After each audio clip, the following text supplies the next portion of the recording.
Assalamualaikum warahmatullahi wabarakatuh. Alhamdulillahirrabbilalamin. Assalatu wassalamu ala ashrafil anbiya wal mursalin Sayyidina maulana Muhammad wa ala alihi wa sahbihi ajma'in, amma ba'd.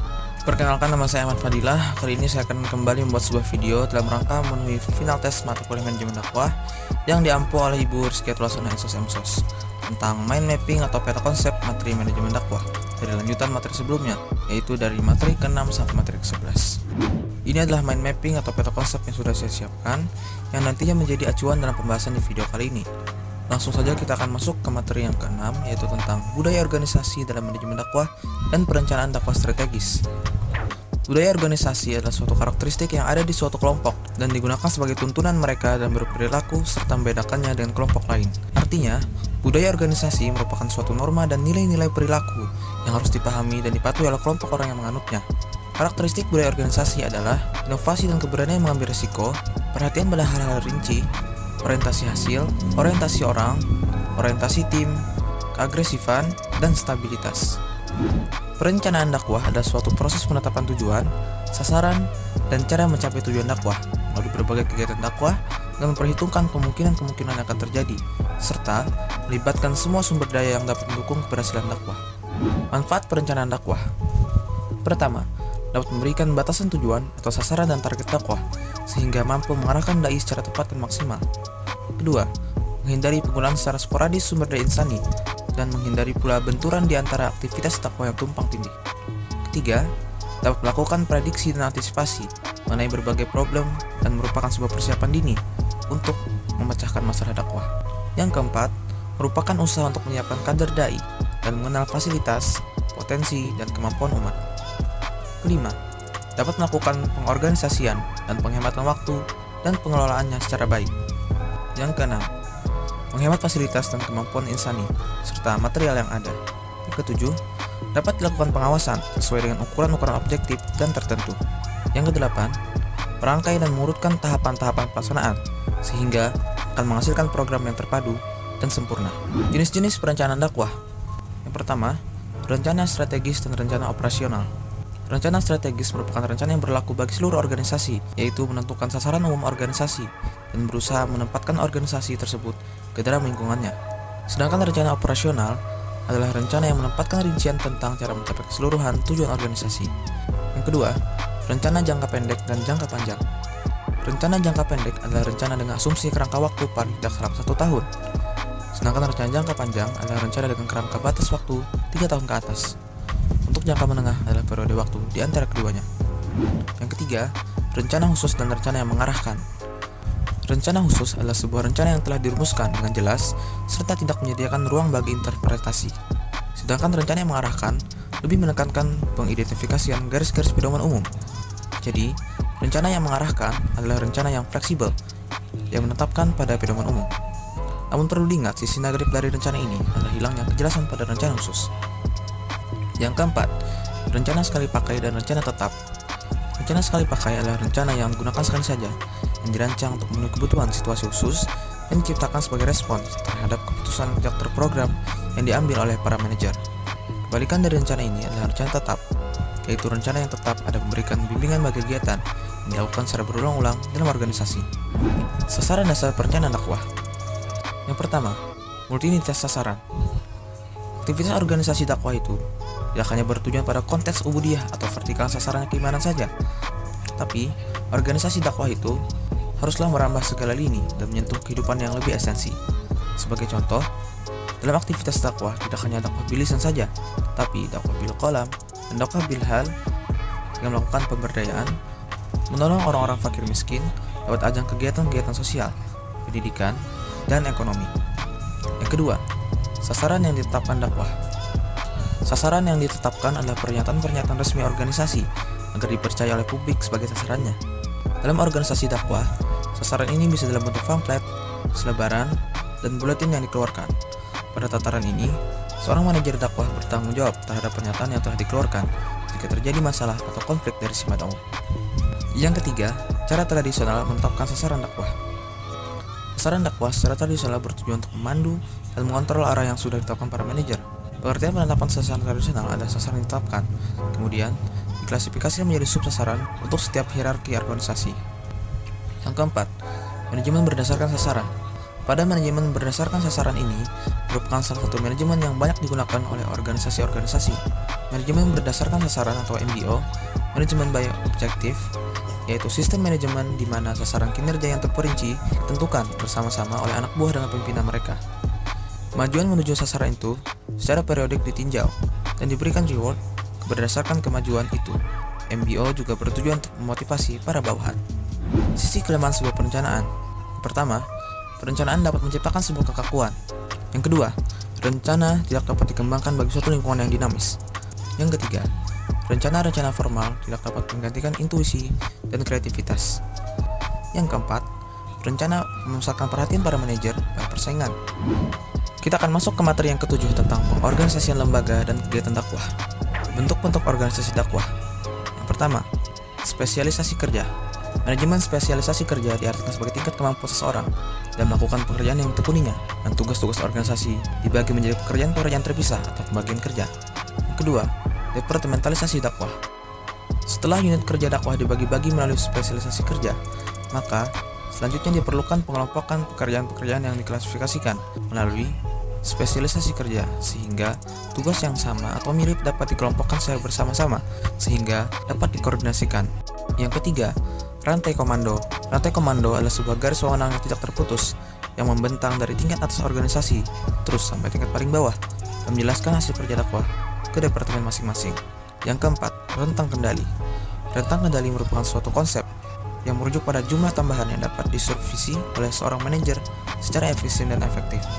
Dalam rantai komando tidak terlepas dari tiga konsep, yaitu wewenang, tanggung jawab, dan komando.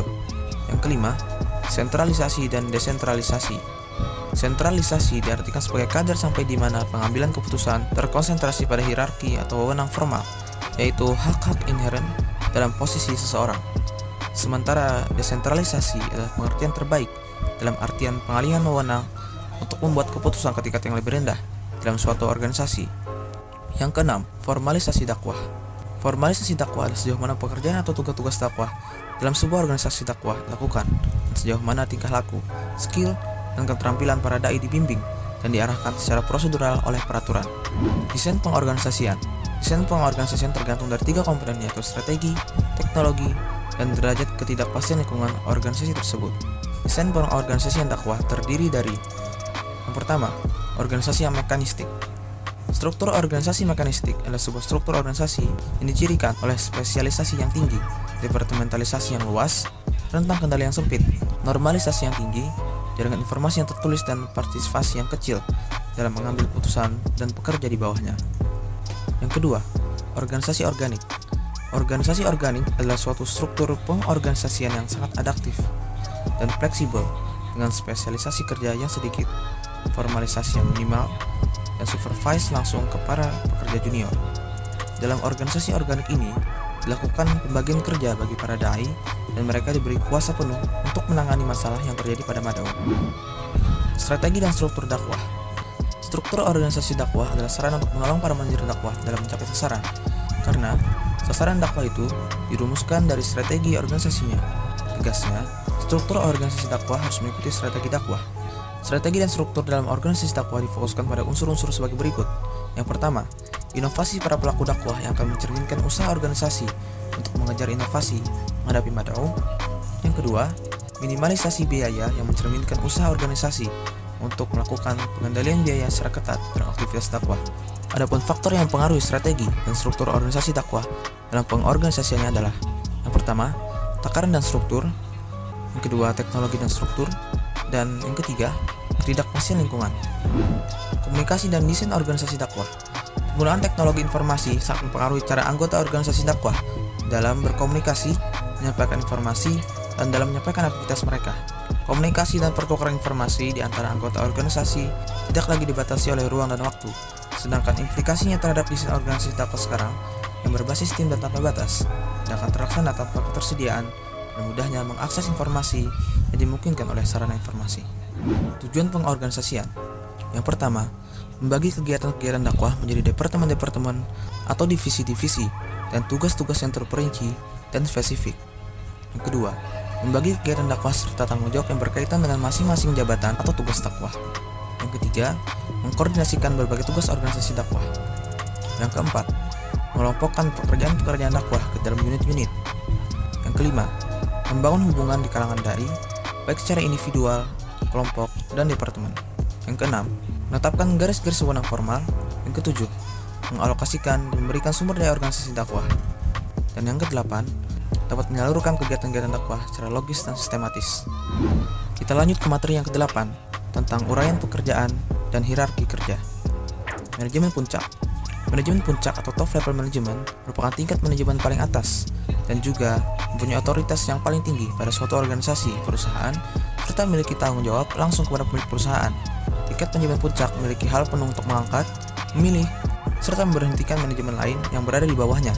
Beberapa contoh sebutan tingkat manajemen puncak adalah GM atau General Manager, CEO atau Chief Executive Officer, dan Presiden atau Presiden Direksi. Manajemen tingkat menengah. Manajemen tingkat menengah atau middle level management memiliki posisi tengah dari hierarki manajemen pada suatu perusahaan. Manajemen menengah ditunjuk langsung oleh manajemen puncak. Tugas dan tanggung jawabnya pun sudah ditentukan oleh manajemen puncak. Manajemen tingkat menengah juga akan memimpin dan mengarahkan seluruh kegiatan manajer yang ada di bawahnya. Beberapa contoh sebutan tingkat manajemen tengah adalah kepala departemen atau Head of Division atau HOD, manajer cabang, junior eksekutif, dan lain-lain. Manajemen lini pertama. Manajemen lini pertama atau low level management adalah tingkat manajemen yang berada paling rendah dalam suatu organisasi perusahaan. Tugas mereka adalah memimpin dan mengawasi performa tenaga kerja operasional. Oleh karena itu, manajemen tingkat pertama ini akan lebih mengandalkan kemampuan teknikal dan kemampuan komunikasinya. Contoh sebutan yang berlaku untuk manajemen tingkat pertama ini adalah supervisor atau mandor. Kita masuk ke materi yang ke-9 tentang kewenangan dan tanggung jawab. Wewenang adalah hak dan kekuasaan untuk bertindak, membuat keputusan, memerintah, dan melimpahkan tanggung jawab kepada orang lain. Sedangkan tanggung jawab adalah keharusan untuk melakukan semua tugas-tugas atau kewajiban yang dibebankan kepada seseorang sebagai akibat dari wewenang yang diterima atau dimilikinya. Maka dari itu, antara wewenang dan tanggung jawab haruslah sejajar atau seimbang. Jenis-jenis wewenang. Yang pertama, wewenang karismatis, tradisional, dan rasional atau legal. Wewenang karismatis merupakan wewenang yang didasarkan atas karisma atau suatu keahlian khusus yang ada pada diri seseorang sebagai anugerah dari Tuhan Yang Maha Esa. Wewenang karismatis cenderung bersifat irasional karena tidak diatur oleh kaidah-kaidah tertentu. Sementara wewenang tradisional merupakan wewenang yang dimiliki oleh seseorang karena adanya ketentuan-ketentuan tradisional. Sedangkan wewenang rasional merupakan wewenang yang disandarkan pada sistem hukum yang berlaku dalam masyarakat. Yang kedua, wewenang resmi dan tidak resmi. Wewenang resmi merupakan wewenang yang sistematis dan rasional yang diperoleh secara resmi berdasarkan kaidah-kaidah yang berlaku. Sedangkan wewenang tidak resmi merupakan wewenang yang terdapat pada kelompok-kelompok yang tidak resmi yang diperoleh secara spontan, situasional, dan didasarkan pada faktor persahabatan maupun faktor kekeluargaan. Yang ketiga, wewenang pribadi dan teritorial. Wewenang pribadi merupakan wewenang yang diperoleh berdasarkan ikatan tradisi yang didasarkan atas solidaritas antara anggota-anggota kelompok. Sedangkan wewenang teritorial merupakan wewenang yang diperoleh berdasarkan penguasaan terhadap daerah-daerah tertentu. Yang keempat, wewenang terbatas dan menyeluruh. Wewenang terbatas merupakan wewenang yang tidak mencakup semua bidang kehidupan, melainkan hanya terbatas pada bidang-bidang tertentu saja. Sedangkan wewenang menyeluruh merupakan wewenang yang tidak dibatasi oleh bidang-bidang kehidupan tertentu. Batas-batas wewenang. Yang pertama, sumber daripada authority itu sendiri. Artinya, apabila sumber wewenang itu berasal dari hukum atau surat keputusan, maka batas-batas wewenang yang sudah ada di dalam sumbernya itu. Yang kedua, pertimbangan-pertimbangan praktis. Maksudnya, batas-batas wewenang yang diberikan berdasarkan atas pertimbangan situasi dan kondisi yang dilimpahi wewenang. Yang ketiga, pertanggungan jawab. Bahwa seseorang yang mendapatkan pelimpahan wewenang hendaklah diberikan batasannya, sehingga tanggung jawab yang diminta daripadanya akan terasakan sebagai adanya kewajiban dan menggunakan wewenang untuk menyelesaikan tugas-tugasnya saja dan bukan untuk tujuan lain-lainnya. Ragam bentuk tanggung jawab. Yang pertama, tanggung jawab kepada Tuhan, tanggung jawab kepada bangsa dan negara, tanggung jawab kepada lingkungan dan masyarakat, tanggung jawab kepada keluarga, dan tanggung jawab kepada diri sendiri. Kita menuju ke materi yang ke-10 tentang memimpin dan menggerakkan kegiatan organisasi dakwah. Penggerakan dakwah. Penggerakan adalah seluruh proses memberi motivasi kerja kepada para bawahan sedemikian rupa sehingga mereka mampu bekerja dengan ikhlas demi tercapainya tujuan organisasi dengan efisien dan ekonomis. Pemberian motivasi. Pemberian motivasi diartikan sebagai kemampuan seorang manajer atau pemimpin dakwah dalam memberikan sebuah kegairahan kegiatan, dan pengertian, sehingga para anggotanya mampu untuk mendukung dan bekerja secara ikhlas untuk mencapai tujuan organisasi sesuai tugas yang dibebankan kepadanya. Melakukan bimbingan. Bimbingan dapat diartikan sebagai tindakan pemimpin dakwah yang dapat menjamin terlaksananya tugas-tugas dakwah sesuai dengan rencana dan ketentuan-ketentuan yang sudah digariskan. Pembimbingan yang dilakukan oleh pemimpin terhadap pelaksana dilakukan dengan jalan memberikan perintah atau petunjuk atau usaha-usaha lain yang bersifat mempengaruhi dan menetapkan arah tindakan mereka. Menjalin hubungan. Hubungan antara anggota dalam sebuah organisasi merupakan aspek penting untuk memenuhi kebutuhan mereka yang bersifat non-materi, yaitu kejiwaan atau spiritual. Jika kebutuhan spiritual ini dapat terpenuhi, akan mendorong dan memotivasi anggota untuk bekerja lebih optimal. Organisasi dakwah merupakan sebuah organisasi yang berbentuk sebuah tim atau kelompok di mana semua kegiatannya akan bersentuhan langsung dengan para anggotanya. Sebuah tim merupakan kelompok orang yang memiliki tujuan yang sama. Penyelenggaraan komunikasi. Komunikasi berarti proses penyampaian suatu pesan oleh seseorang kepada orang lain untuk memberitahu atau mengubah sikap, pendapat, atau perilaku baik secara lisan maupun tak langsung melalui media. Kinerja komunikasi sangat penting dalam sebuah organisasi dakwah, karena tanpa komunikasi yang efektif antara pemimpin dan pelaksana dakwah, maka pola hubungan dalam sebuah organisasi dakwah akan mandek, sebab komunikasi akan mempengaruhi seluruh sendi organisasi dakwah. Manfaat dari penyelenggaraan komunikasi sebagai sarana efektif dalam sebuah organisasi adalah komunikasi dapat menempatkan orang-orang pada tempat yang seharusnya, komunikasi menempatkan para orang untuk terlibat dalam organisasi, komunikasi menghasilkan hubungan pengertian lebih baik antara atasan dan bawahan, dan menolong orang-orang untuk mengerti perubahan. Komunikasi antara pimpinan dakwah dengan para pelaksana itu dapat berjalan dengan efektif apabila diperhatikan hal sebagai berikut. Pertama, memilih informasi yang akan dikomunikasikan, mengetahui cara-cara menyampaikan informasi, syarat-syarat keefektifan informasi yang disampaikan, jelas dan lengkap, konsisten, tepat waktu, dapat digunakan tepat pada waktunya, jelas siapa yang dituju, mengenal dengan baik pihak penerima komunikasi, membangkitkan perhatian pihak penerima informasi. Kita masuk ke materi yang terakhir, yaitu tentang motivasi dan pengaruh pemimpin. Pengendalian dakwah. Pengendalian adalah berusaha untuk mengevaluasi apakah tujuan dapat tercapai, dan apabila tidak dapat tercapai, akan dicari faktor penyebabnya. Dengan demikian, dapat dilakukan tindakan perbaikan. Unsur dan proses pengendalian manajemen dakwah. Pengendalian manajemen dakwah lebih bersifat komprehensif atau menyeluruh, di mana lebih mengarah pada upaya yang dilakukan manajemen agar tujuan organisasi tercapai. Dalam hal ini, unsur-unsur yang terkait meliputi detektor, selektor, efektor, dan komunikator. Unsur-unsur tersebut satu sama lain akan saling berkaitan yang akan membentuk suatu jalinan proses kerja. Proses pengendalian manajemen merupakan sebuah tahapan yang saling berkaitan satu dengan lainnya, yang terdiri dari yang pertama, pemrograman atau programming, dan yang kedua, penganggaran atau budgeting. Fungsi pengendalian dakwah. Pertama, menciptakan suatu dakwah yang lebih baik. Dengan pengendalian dakwah ini dapat ditemukan suatu proses yang salah atau menyimpang, dan kemudian dapat dikoreksi. Yang kedua, dapat menciptakan sebuah siklus yang lebih cepat. Dan yang ketiga, untuk mempermudah pendelegasian dai dan kerja tim. Efektivitas manajerial. Manajemen dakwah yang efektif itu harus dapat melakukan hal sebagai berikut. Manajemen dakwah yang efektif itu harus dapat melakukan hal sebagai berikut. Yang pertama, dapat menentukan visi, misi, dan sasaran jangka panjang dakwah. Yang kedua, membuat rencana tahapan yang realistis dengan pengukuran kualitas pelaksanaan misi dakwah dalam yang berkesinambungan. Yang ketiga, mengembangkan kreativitas dan daya inovasi sumber daya manusia atau DAI, pemberdayaan dan peningkatan motivasi serta kualitas kinerjanya. Yang keempat, meningkatkan kualitas sumber daya manusia merupakan strategi dakwah yang terpadu.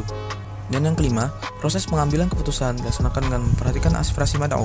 Proses dakwah dan elemen yang terkait melalui komunikasi yang efektif dan efisien. Produktivitas organisasi. Produktivitas dakwah merupakan kualitas strategi dakwah yang perlu untuk ditingkatkan agar dapat mendorong gerak organisasi itu sendiri. Adapun prinsip-prinsip umum tersebut yang perlu diperhatikan dalam hal ini yaitu fokus utama dari usaha dakwah harus diarahkan kepada mad'u, kualitas dari kepemimpinan yang memenuhi syarat atau qualified, nilai dan perencanaan kualitas sudah diintegrasikan dalam strategi dakwah, memelihara sebuah kerjasama yang baik antar tim, dan pemberdayaan sebuah tanggung jawab dan wewenang. Evaluasi dakwah. Evaluasi dakwah dilaksanakan dengan tujuan memberikan penilaian kepada orang yang dinilai, juga kepada pemimpin dakwah tentang informasi mengenai keberhasilan di lapangan. Dengan demikian, pelaksanaan evaluasi menjadi hal sangat penting karena dapat menjamin keselamatan, pelaksanaan, dan perjalanan dakwah. Di samping itu, evaluasi juga penting untuk mengetahui positif dan negatifnya pelaksanaan. Tujuan dari program evaluasi ini adalah mencapai konklusi dakwah yang evaluatif dan memberi pertimbangan mengenai hasil karya serta untuk mengembangkan karya dalam suatu program. Evaluasi perencanaan dakwah. Evaluasi harus dilakukan dalam perencanaan dakwah, baik pada tahap awal, tengah, dan akhir. Pada tahap analisis diperlukan sebuah evaluasi, materi yang akan disampaikan, metode, media, dan lain sebagainya. Menunjang aktivitas dakwah selalu dibutuhkan sebuah evaluasi. Tujuan diadakannya evaluasi perencanaan dakwah adalah agar perencanaan dapat berjalan dengan lancar sesuai dengan tujuan. Dan evaluasi perencanaan dilakukan dalam rangka untuk mengetahui apakah program yang dilakukan sesuai dengan visi dan misi serta tujuan atau tidak. Itu tadi sedikit pembahasan yang dapat saya sampaikan tentang peta konsep dari 6 materi terakhir dalam mata kuliah manajemen dakwah. Semoga apa yang telah saya sampaikan tadi dapat dipahami dan semoga bermanfaat bagi kita semua. Akhirul kalam, wabillahi taufiq wal hidayah. Wassalamualaikum warahmatullahi wabarakatuh.